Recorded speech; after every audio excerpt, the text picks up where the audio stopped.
Bonjour à tous et à toutes, on se retrouve aujourd'hui pour un exercice de combinatoire. Donc on vous donne 12 boules, toutes de même poids, sauf une qui est plus lourde ou plus légère que les autres.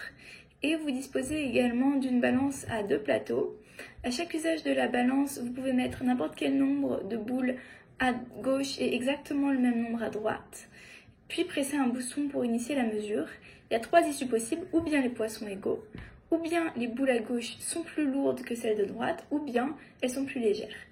La question est de savoir quel est le nombre minimal de pesées à effectuer pour déterminer quelle est la boule de poids différent et si elle est plus légère ou plus lourde que les autres. Vous pouvez mettre sur pause pour réfléchir un peu par vous-même au problème, et sinon on commence directement par un premier indice. Commencez par montrer qu'il faut au moins 3 mesures. Donc, dans le cas contraire, ça voudrait dire qu'en seulement 2 mesures, on pourrait déterminer quelle est la boule.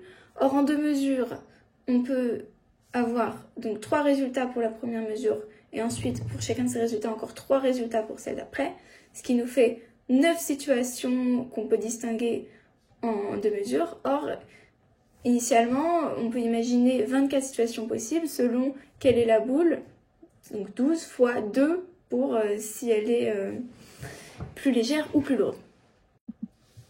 Et ce qu'on va montrer, c'est qu'en fait, 3 mesures suffisent.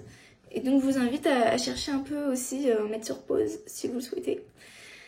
Et une bonne manière de voir ça, c'est de se figurer un arbre des décisions.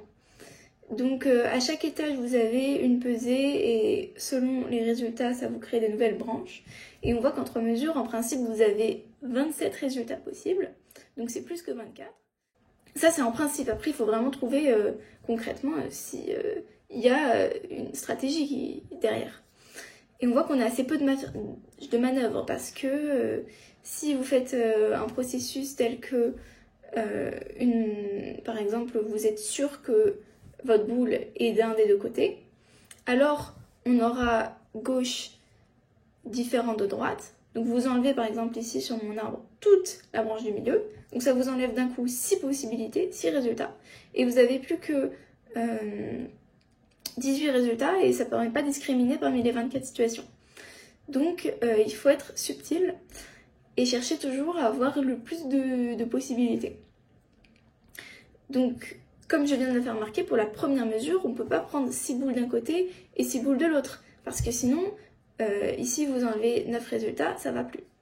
Intéressons-nous donc à cette première mesure. On va devoir laisser des boules de côté.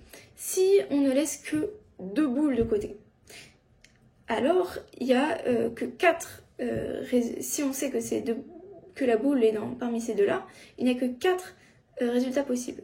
Donc vous avez transformé la branche du milieu en une branche à 4 résultats, et là vous en avez enlevé trop et vous ne pouvez pas discriminer parmi les 24.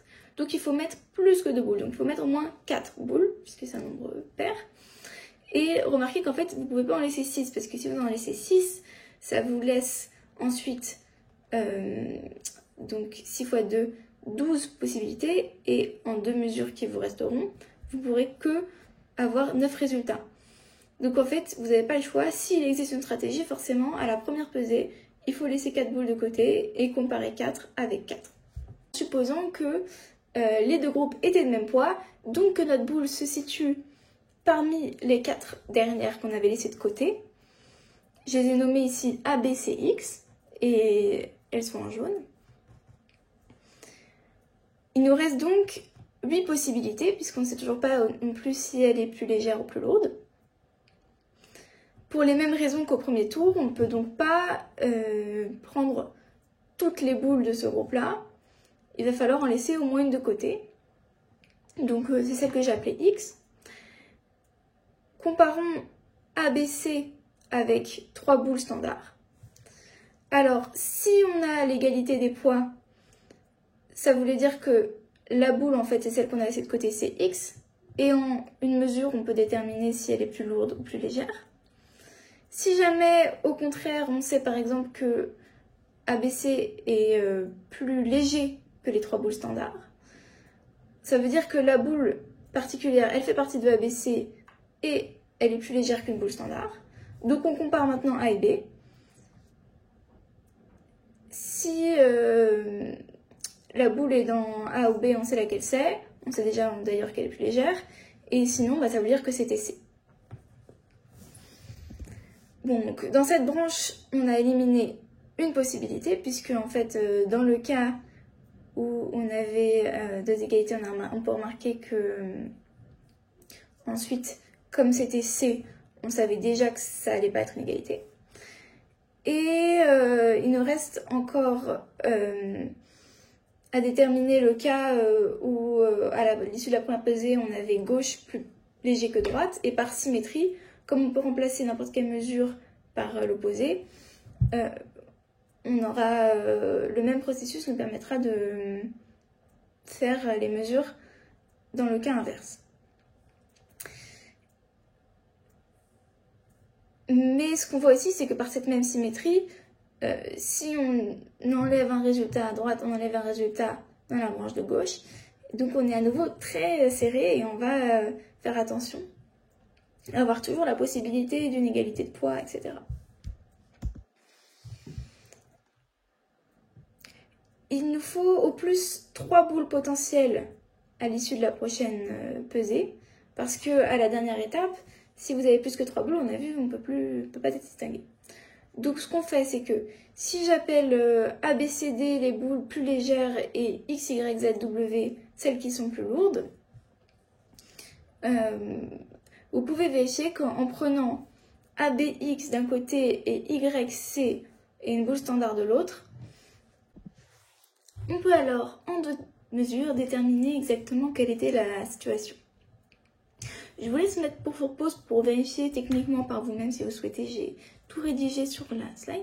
Ce qui est intéressant derrière la construction, c'est de voir qu'on essaye de mélanger en quelque sorte les informations sur à quel groupe appartient la boule et si elle est plus légère ou plus lourde. On ne fait pas les choses successivement, mais de façon combinée. Voilà, pour conclure, 3 pesées suffisent donc. J'espère que cet exercice vous aura plu, que les explications ont été suffisamment claires, même si voilà, je vous ai laissé quelques petits détails à vérifier vraiment par vous-même, si vous le souhaitez, pour la fin.